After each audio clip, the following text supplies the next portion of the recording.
लइका चिल्लाले समाल माल रे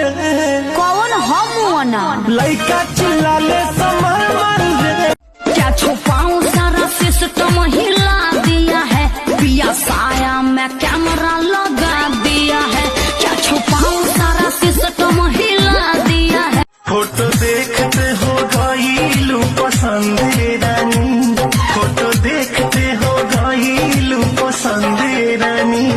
जुम के चुम हमारा जिंदगी में उथल पथल किया है बना के वीडियो वायरल किया है हम कैसे भुलाए जो कल किया अरे कैसे आई हम नहीं हारेगा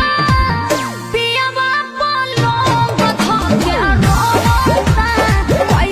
सदली गारी ससुर से मिले प्यार ससुर हार के दुलार जैसे आम के 50 गली गारी ससुर से मिले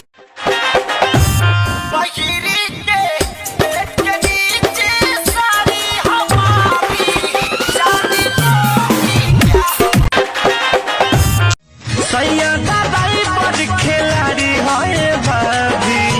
सैया दादाई बड़ खिलाड़ी है भाभी बोले रोके चाभी